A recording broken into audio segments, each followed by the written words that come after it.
Entitled Stepmom told me to tone down my wheelchair at her wedding, by user quick estimate 4188. I, 25F, have been using a wheelchair since I was 18 due to a spinal injury. It's sleek and metallic purple, my favorite color, and something that makes me feel a little more like me. My dad recently remarried, and his new wife, M, is something else. A few weeks before the wedding, she called me and said, "Hey, for the ceremony, can you maybe rent a black wheelchair? Or at least one that doesn't look so flashy." I asked why. She said, "You'll be in a lot of the pictures and I don't want it to be a distraction." I told her flat out, I'm not dimming myself for her aesthetic. She went crying to my dad. To his credit, he backed me up, said I could come however I wanted or not at all. She gave me side-eye all wedding day, but I rolled in, bright purple and all, and got compliments from other guests about how cool it looked. And now that she's married in, she barely talks to me. Not that I'm complaining. Entitled Mom demands my daughter's plushie mid-flight because her son is tired, by user Desperate Lettuce 679. I, 27F, was on a 5-hour flight last weekend with my 3-year-old.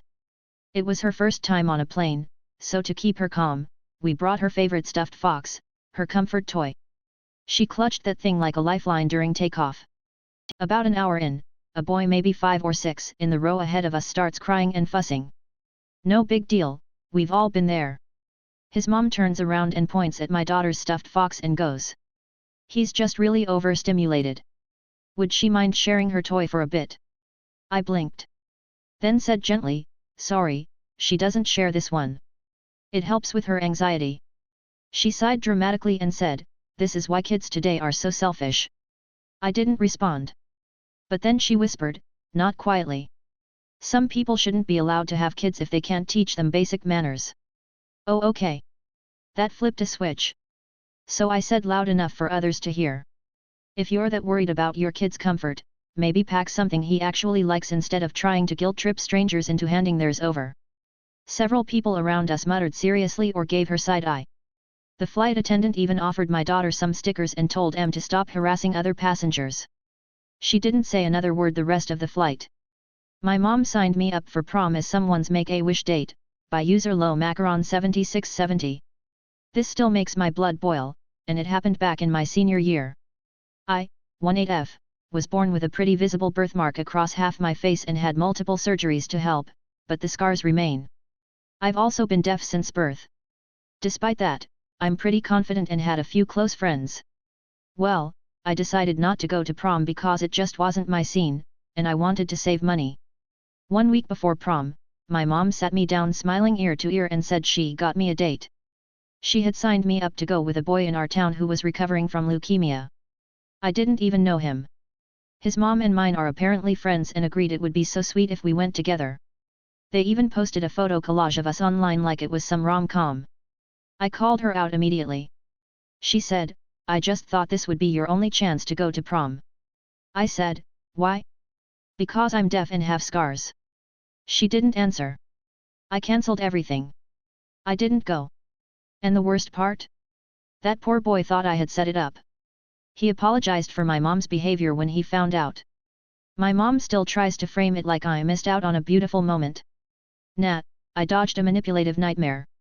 Entitled Grandma demands to be in the delivery room, brings security when I say no, by user far_necessary 7448. I, 26F, just had my first baby. My mill is intense. She believes all family members should be in the delivery room. I only wanted my husband and my mom. That's it. No negotiations. Mill threw a fit when we told her. She said, "It's my grandchild. I have the right to be there." I reminded her it's my body. She cried to the rest of the family and told them I was being cruel and trying to cut her out. The day I went into labor, she actually showed up at the hospital with a hospital security officer, claiming I was confused and wanted her there. The nurse said, "Ma'am, if you don't leave voluntarily, we'll escort you out."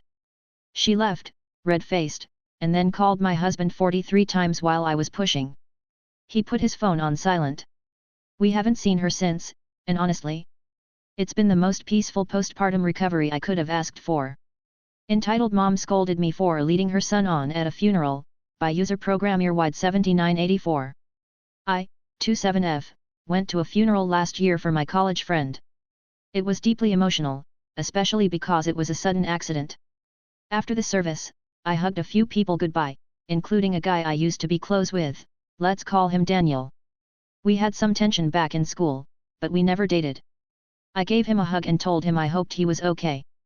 The next day, I get a Facebook message from his mom. This woman tells me I shouldn't toy with her son's emotions and he's fragile right now and doesn't need mixed signals from girls like me. I thought it was a prank. Nope. She went on to say how I should either date him or stop giving him hope. All because I hugged him at a funeral. I told her to lose my number and block me. Instead, she posted a passive-aggressive status about fake women who pretend to care.